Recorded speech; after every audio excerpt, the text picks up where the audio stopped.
says, from today you are going to be Nelson. So henceforth, he would be known to the world as Nelson Mandela. As the son of a chief, Nelson Mandela had access to the best education available to black people in South Africa at the time. Studying at Fort Hare University, where he first became involved in student protest, his refusal to accept injustice, unfairness, and inequality would last a lifetime. South Africa, 1941. In his early 20s, Nelson Mandela moved to Johannesburg, where he first encountered the racial discrimination that would later become entrenched in law by the apartheid government. Working on the mines and later as a clerk in a law firm, Mandela pursued his law studies and joined the African National Congress, the oldest black political organization in South Africa. It was when I came into the African National Congress that I realized that concerts are only a part of the African people. That the task of the ANC was to unite the African people and out of them build a nation. In 1948, the nationalist government was voted into power by the white electorate in South Africa, and the battle lines were clearly drawn. Comrade Oliver said, well, I like this, because we now know we have an enemy in power, and I think that we're going to have a better opportunity of mobilizing our people. Our policy is one which is called by an Afrikaans word apartheid.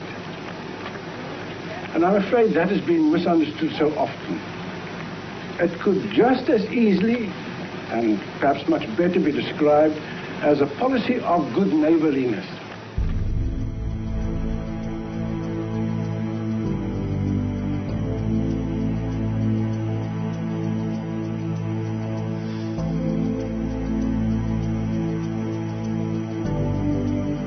In 1955, the ANC and other organizations called upon people of all races to gather in Kliptown to approve the Freedom Charter, a blueprint for a free, democratic and multiracial South Africa, in which all races would be treated equally.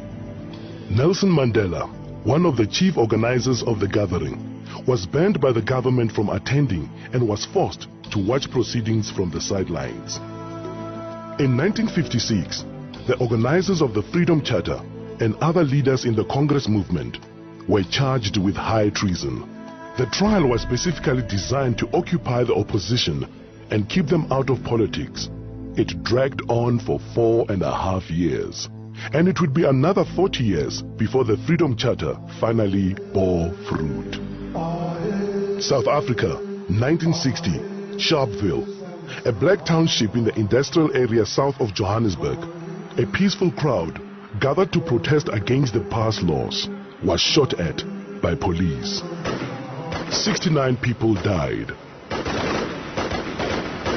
The nationalist government imposed martial law.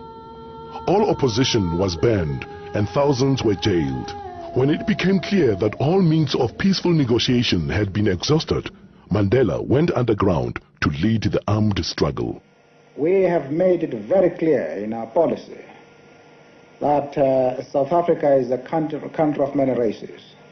There is room for all the various races in this country. There are many people who feel that it is useless and futile for us to continue talking peace and non-violence against a government whose reply is only savage attacks on an unarmed and defenseless people. Key government installations were targeted for sabotage. Mandela became known as the Black Pimpernel. In 1962, Mandela was captured, charged with leaving the country illegally, and sentenced to imprisonment for 5 years. Shortly afterwards, his ANC comrades were captured with evidence which incriminated Mandela. He returned to court for the Rivonia trial, where he and 8 others faced a possible death penalty. The very speech which was made by Nelson consolidated the spirit of the people outside, because it was a defiant spirit. I have fought against white domination, and I have fought against black domination. I have cherished the idea of a democratic and free society in which all nations live together in harmony and with equal opportunity. It is an ideal which I hope to live for and to achieve. But if need be, it is an ideal for which I am prepared to die. When Nelson Mandela and several of his colleagues were sentenced to life imprisonment in 1964, the political convicts were sent to Robben Island, the bleak island prison off the Western Cape Coast. Nelson Mandela was 45 years old when he became prisoner number 466 of 1964. He would be in his early 70s before he would again be a free man. Forced to perform futile hard labor in a lime quarry, the prisoners refused to be broken. Far from being diminished, Mandela's moral leadership and stature continued to grow while he was in prison. His young wife, Winnie, continued to be an inspiration to the struggle. That day is not far when we shall lead you to freedom. Amanda! Away to power to the people. But the struggle against apartheid would continue for another quarter century. While Nelson Mandela and his co-accused served life sentences on Robben Island, other leaders of all races and in all spheres campaigned for change. Many faced imprisonment or exile. And around the world, ordinary people showed their horror of apartheid and their support for the struggle.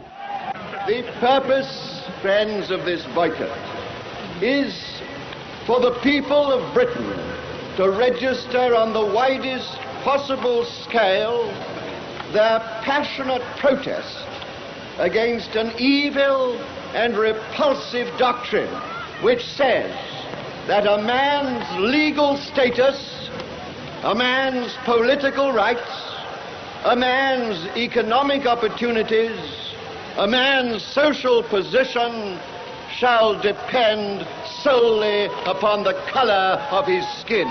But in 1976, Soweto school children marched in protest, and townships around the country erupted in violence.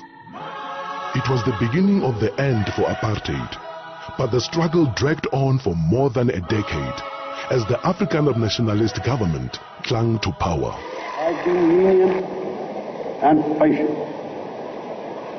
Don't push us too far. In the late 1980s, amid a tide of world pressure, the South African government was forced to accept the inevitable and began dismantling apartheid.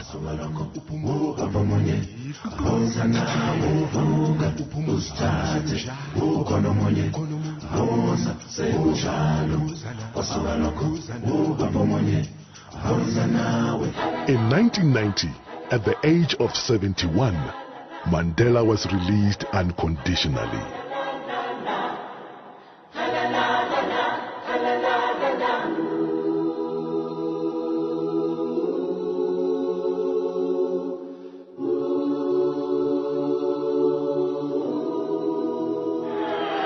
I stand here before you not as a prophet, but as a humble servant of you, the people. I place the remaining years of my life in your hands. After leading negotiations for a new South Africa, Nelson Mandela cast his vote in the first free and democratic elections and became the country's first black president. Never, never, and never again shall it be that this beautiful land will again experience the oppression of one by another.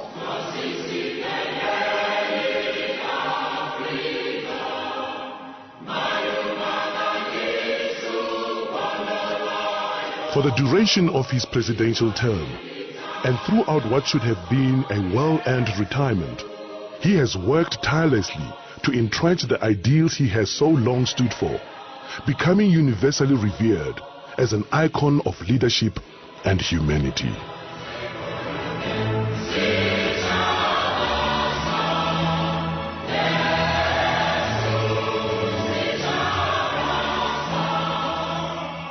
When I told one of my advisors a few months ago that I wanted to retire, he growled at me, "Coat, you are retired."